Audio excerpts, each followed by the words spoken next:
And then after 2016, or actually during the race, he started to really show that he would be going along to get along with the Democratic machine, as shown here. The C-SPAN networks bring you long-form public affairs programming from the nation's capital and are a public service of your television provider. C-SPAN, created by cable. Our campaign won the primaries and caucuses in 22 states. And when the roll call at the Democratic is not enough to win the nomination, Secretary Clinton goes into the convention with 389 more pledged delegates than we have and a lot more superdelegates.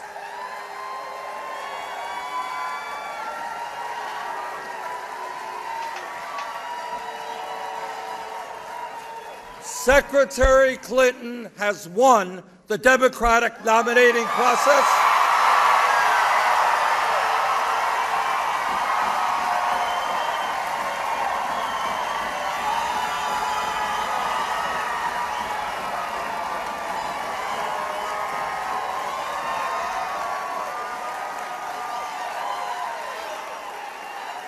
And I congratulate her for that.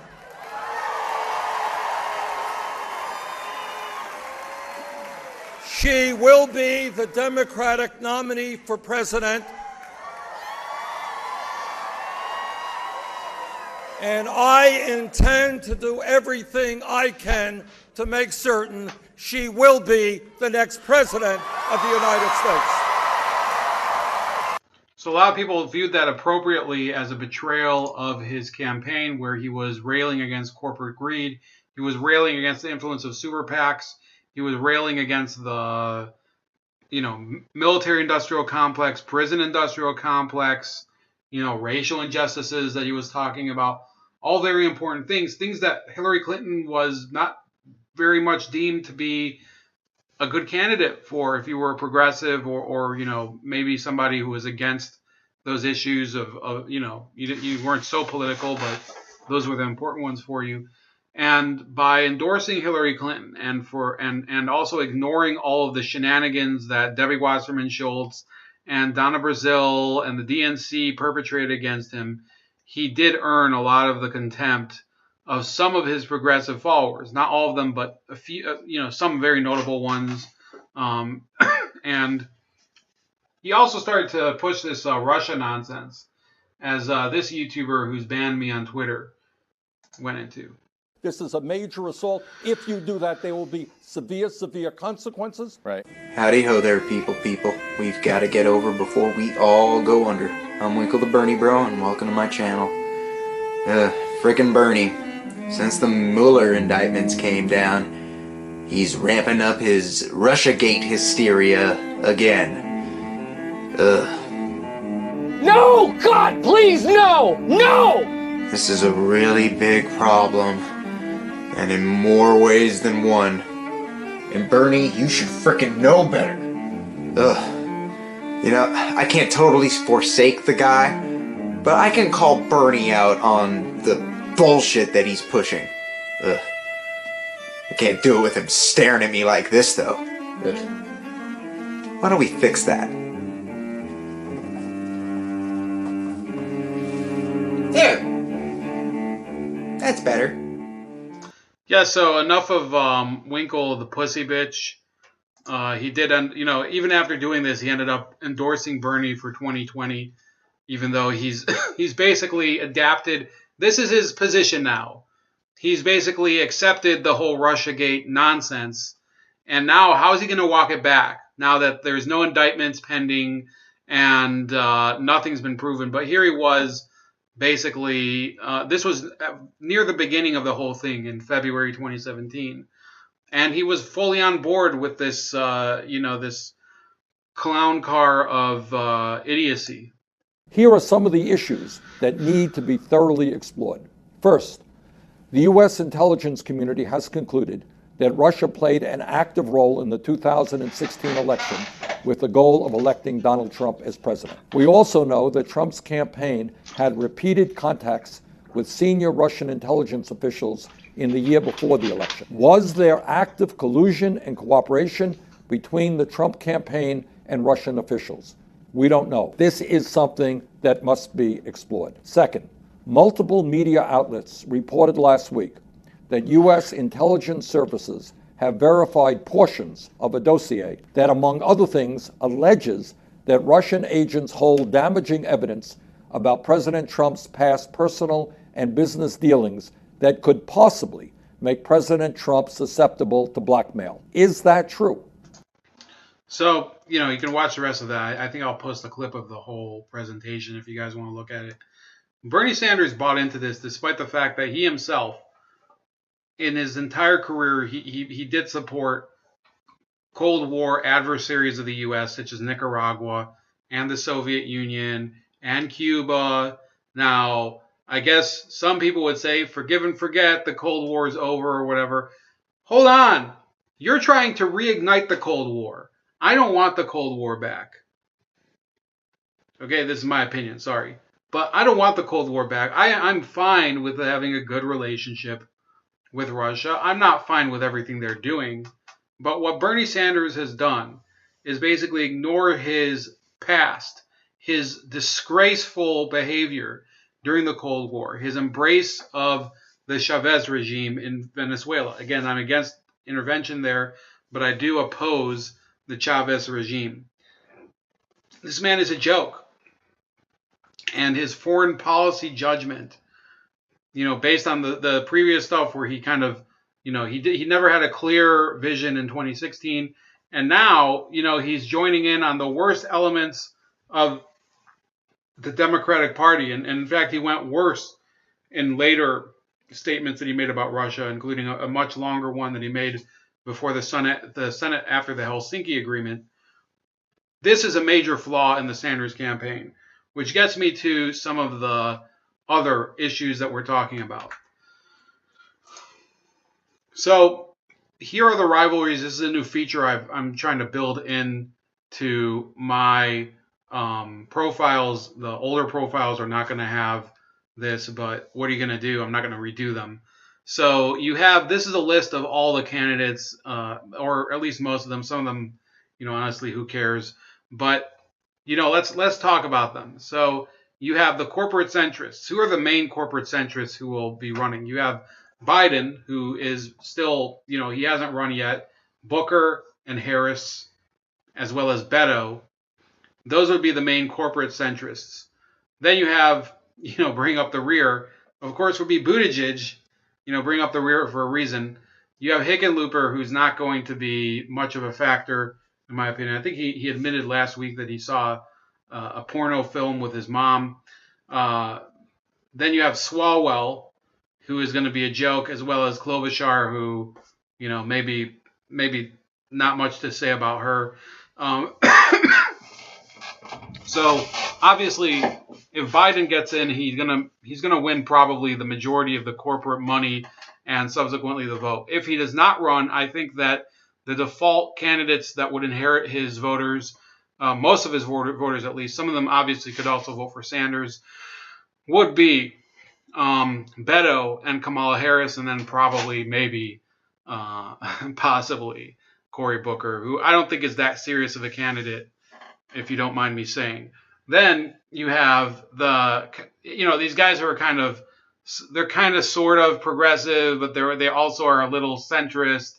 So you have Jay Inslee of Washington, former governor of Washington, and Kirsten Gillibrand of New York. Kirsten Gillibrand will have to kind of market herself as the feminist candidate, as the identitarian candidate, but she's not too far to the left that she'll alienate some of the, I think she could have some truck with centrist voters, and Inslee's like a climate change cultist, so I don't see him going very far.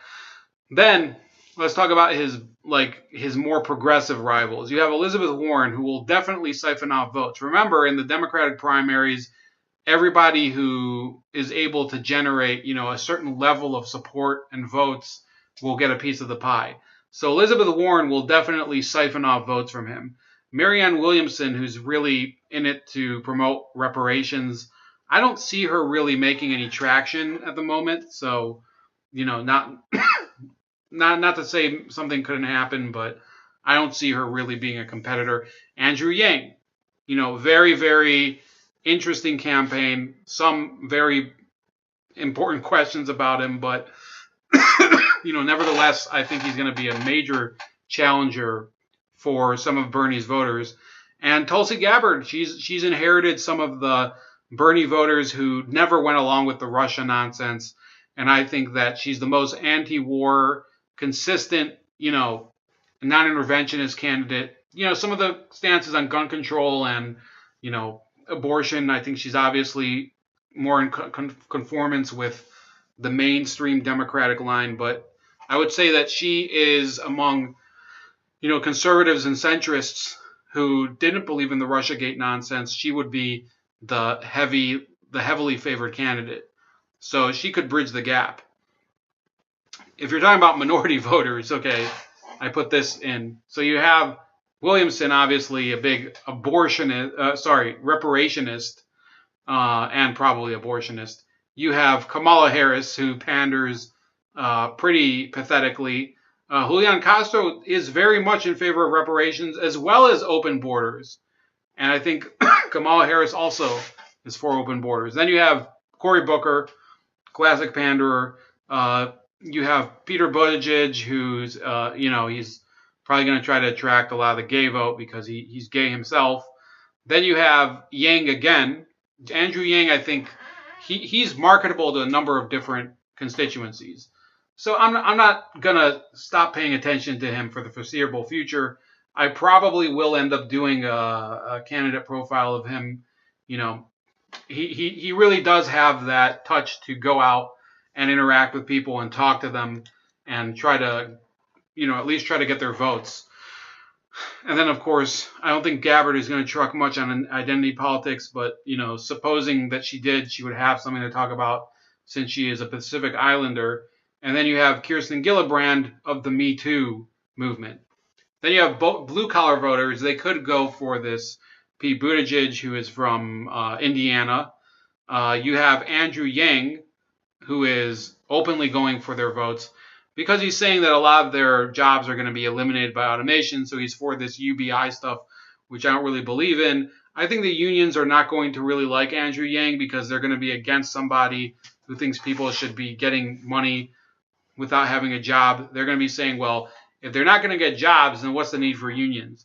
Then you have Tim Ryan, a congressman from, very close to where I live, who is, he's definitely going to be going for blue-collar union voters. And, yeah, in some states he's going to be a factor. I don't know how long, though. Then you have Hickenlooper, who's going to try to make his pitch as, sort of a more reasonable business conservative, business Democrat, which would be sort of the conservative wing of the party. I don't think he's much of a threat, personally.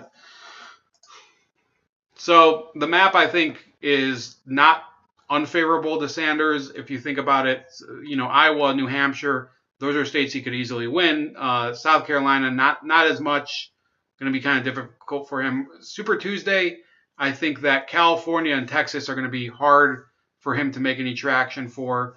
But he could win Utah. He could win possibly in Minnesota. Definitely Vermont and Massachusetts he has a chance. Let's wait and see what happens with Elizabeth Warren. But I think for sure he wins Vermont. Then on March 7th and 8th, he also has a pretty good chance of winning in Maine. March 10th, that's going to be a difficult slate of places to try to win. Ohio, he's going to have a rough go of it. In Michigan, I think he can win. Missouri, I think he's going to have a rough time. And then you have Mississippi. I don't see him winning. And then Idaho, North Dakota, and Washington, I think are, those are on the bubble. He could win in those states. The rest of the way through really depends on who's left. So ultimately, do I think that Bernie Sanders is a viable candidate? should he win the nomination. First of all, how does he win the nomination? It's going to be hard. Again, every candidate who can win a certain number of delegates, certain number of votes in every contest, primary or caucus contest, does get some delegates. Then, if no clear winner emerges before the convention, you have to remember that they're going to have to lobby for other candidates to yield their delegates to, kind of a leading candidate. So Bernie Sanders will probably have to appeal to the delegates and to the, the campaigns of people like Elizabeth Warren, people like Tulsi Gabbard, also, likely Julian Castro and, Cory Booker, people like that. He's going to have to lobby for them to back him as opposed to a more centrist candidate, one of these people like Biden or Kamala Harris. And then you're going to get to the question of who he's going to have as his vice presidential pick, which I think is a losing battle this year. You're going to have people who are going to say to him, you should put a woman, you should put a Mexican, you should put a gay, you should put a black guy, you should put a black woman, you should put, an AIDS patient or something. I don't know. Whatever. Stacey Abrams. These people are going to make his life a living hell if he wins the nomination. And of course, the person who becomes Biden's vice presidential nominee will have a lot of focus on them because he's so old, and people will be like, well, it could be that he or she will be president anytime. Okay, then you have to factor in the fact that a lot of people will start to say, well, the Democratic Party has gone too radical for me. I'm going to try to vote for somebody who's not radical, but some of these people will still say, well, I still hate Trump. So they'll possibly vote for a person like this Howard Schultz guy, who otherwise I think is not that great of a candidate. But the fact is that the Democratic Party is alienating some centrist voters. Some of those people who did vote to give the Democrats back the House in 2018 were voting for a more centrist Democratic Party. That's evident with some of these candidates who won in, swing districts, areas of New Jersey and Michigan and, North Carolina, Virginia, places like that. Those people are not looking for a radical candidate who's going to introduce high taxes and break up the big banks and climate change legislation and a Green New Deal and gun control and things like that. They're looking for somebody who will, I guess, I don't know what the hell they're looking for, but it just isn't Sanders. So, no, I don't think he's going to win the election. I think in the debates, Donald Trump would destroy him. And then we get to, really why I personally don't think Sanders is a good candidate, okay? First of all, I just said Trump would destroy him in the debates. Bernie Sanders was a weakling in those debates with Hillary Clinton. He could have gone much, much harder, attacked her for things that were common sense issues that all voters would probably care about. He didn't do it. How do you think he's going to fare against Donald Trump, a person who did go for the jugular, who went after Marco Rubio, didn't care about any of the sensitivities, a person who basically cut Ted Cruz at the knees, a person who, made fun of John Kasich for his eating habits? There is a certain point where you start to say that, yes, some people like Bernie Sanders' politics more, but the fact is that as a personality and as a tactician, he's simply incompetent. He was completely outfoxed in 2016. That he was never able to actually do anything about the DNC cheating him. In fact, he basically went along with them. That's the type of person you want as your president, a person who goes along to get along? I don't think so. I think if you're a principled person who's not a Republican, who wants somebody a little more progressive, you would go with a Tulsi Gabbard. Maybe somebody like Andrew Yang or even Mike Gravel, who, sorry, but I didn't really include him in the previous slide. That was an oversight on my part. But, yeah, you have to think about who's going to be the real fighter. And another thing I wanted to note, there are a lot of policies, probably 98% of the policies I disagree with Bernie Sanders on. His previous position on gun control, where he was claiming, hunters, they need their guns, blah, blah, blah, rural state or whatever, I don't care about. I think it's a ridiculous proposition. in the 18th century, okay, when our country was founded, they didn't include the Second Amendment because of hunting. Remember, a lot of the hunting that the early frontiersmen and colonialists did was with traps or snares or all sorts of things that where you didn't have to sit in the bush with a fucking gun for 12 hours on end waiting for a turkey to walk by. You would kind of use all sorts of methods to trap animals. So I think it's a ridiculous proposition. I personally, I'm a gun owner. I'm against gun control. There's no reason I would think of that I would try to shoot an animal if it wasn't threatening me here. And even then, I try to kind of avoid shooting an animal. Really, most Americans, I believe, are looking to buy their firearms in order to defend their homes and in order to defend themselves against, some people in order to defend themselves against tyranny. So I think that Bernie Sanders is ignoring the real reason why people believe in owning firearms in the U.S., and therefore he's a dishonest candidate. He's dishonest in many ways. He doesn't defend his supporters when they're smeared by the media. He basically is trying to remain in the good graces of the party that screwed him in 2016. So please let me know what you think. Put it in the comments. Also, like, share, subscribe. Subscribe to me on BitChute at Chef Leopard. Also on Minds at Chef Leopard. On Gab at Starscream85. And I'll try to put all the other information in the comments. Have a great night. And all alone,